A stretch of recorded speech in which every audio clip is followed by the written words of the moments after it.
आपल्यासोबत संवाद साधण्यासाठी संदीप देशपांडे सर आहेत. सर, खरं तर नवी मुंबईमध्ये विमानतळाचा प्रश्न खूप महत्त्वाचा आहे. वारंवार मनसेकडनं आंदोलन केले गेलेत मराठीच्या मुद्द्यावर आणि आता याचिका देखील फेटाळलेली आहे. एकंदरीत मनसेची भूमिका या संदर्भात काय असेल आणि राज ठाकरेंची भूमिका कशी असेल? मला असं वाटतं याच्या आधी सन्मान्य राजसाहेबांनी या संदर्भातली भूमिका मांडली होती की हे टर्मिनल 3 आहे का नवीन विमानतळ आहे. या संदर्भातली भूमिका अजून सरकारने स्पष्ट केलेली नाही. जर नवीन टर्मिनल असेल तर मला असं वाटतं दिबा पाटलांचं नाव त्याला द्यावं. ही भूमिका आमची पक्षाची आहेच. पण जर तुम्ही टर्मिनल 3 करणार असाल तर ते निश्चितपणे छत्रपती शिवाजी महाराजांचं नाव त्याला आहेच.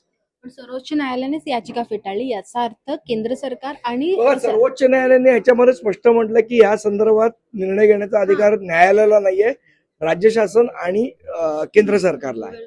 आणि जर देवेंद्र फडणवीसांनी ही भूमिका जाहीर केली आहे की त्याला दिबा पाटलांचं नाव द्या, मग राज्य शासनाने त्यांनी जी जाहीर केलेली भूमिका आहे त्याच्यावर अंमलबजावणी करावी. इथले आमदारही म्हणाले ना राजीनामा वगैरे काही देतो, नाव नाही दिलं तर बघू राजीनामा देतात का, वाढ बघता. अडतंय कुठे? मला असं वाटतं हा प्रश्न जेव्हा एकदा फडणवीस साहेब येतील तेव्हा एकदा विचारा त्यांना. कसं आहे, अजून आम्ही सरकारमध्ये बसलो नाही ना, तर सगळ्या प्रश्नांची उत्तर दिली. खारपाडा टोल नाक्यावरनं मोठा गदारोळ सुरू आहे. मुंबई गोवा महामार्ग आहे, तो पूर्ण नाही, अपूर्ण आहे, तरी सुद्धा टोल सुरू करणार. इथल्या मंत्र्यांना लोकांनी चपलेनी जोपर्यंत मारत नाहीत तोपर्यंत हे होणार नाहीत रस्ते नीट. त्यांना असं वाटतं की आम्ही काही केलं तरी निवडून येतो, लोकांच्या तोंडावर पैसे फेकून मारून. मला असं वाटतं जोपर्यंत त्यांना लोक रस्त्यावर ह्याचा जाब विचारत नाही तोपर्यंत हे सुधारणार नाही. मनसेची काही ठोस भूमिका असेल का फक्त आमची नेहमीच ठोस भूमिका राहिली. आपल्याला आठवत असेल तर मुंबई गोवा महामार्गासाठी पदयात्रा काढणं, आंदोलन करणं, या सगळ्या गोष्टी मनसेनीच केल्यात, बाकी कोणीच नाही केलंय. सुनील तटकरेंबद्दल पण तुम्ही आता बोललात की ते स्वतः रायगडचे एक खासदार आहेत, त्यांची देखील कोणत्याही प्रकारची भूमिका नसते.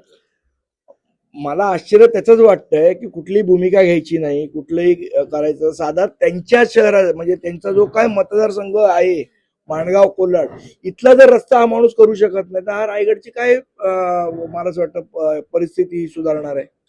एकदा लोकांनी जाब विचारला पाहिजे यांना. आणि जर आपण एवढे वर्ष इथे आहोत आणि आपल्या इथला रस्ता होत नसेल आणि ह्याची जर तटकऱ्यांना लाज वाटत नसेल तर मला असं वाटतं मग ते लाज कोळून पाहिले असं म्हणायला हरकत नाही. खारपाडा टोल नाक्यावर मनसेच्या कार्यकर्त्यांना आंदोलन करण्याआधीच ताब्यात घेतलं होतं. कार्यकर्त्यांना दाबण्याचा प्रयत्न केला जातोय का? दुसरं काय करणार? रोड जो होऊ शकत नाही मग कार्यकर्त्यांना दाबा. अगदी शेवटचा प्रश्न की नवी मुंबईमध्ये राज ठाकरेंनी सभा घेतली होती पनवेलमध्ये, त्यानंतर डान्स बार फोडण्यात आलेलं योगेश चिल्ले यांच्या नेतृत्वामध्ये पुन्हा एकदा तशाच पद्धतीने पनवेलमध्ये डान्स बार. सरकार म्हणून पण काही कामं केली पाहिजेत ना.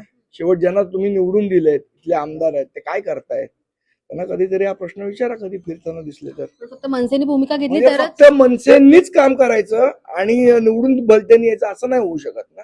आज आम्ही ज्या प्रश्नांवर सुतोवाच केलाय, ज्या प्रश्नांवर आंदोलन करताय, सरकार म्हणून एक भूमिका त्यांनाही विचारणं आपलं काम आहे. व्हिडिओ जर्नलिस्ट सुरेशसह मी आकांक्षा देशमुख, लोकशाही मराठी, पनवेल.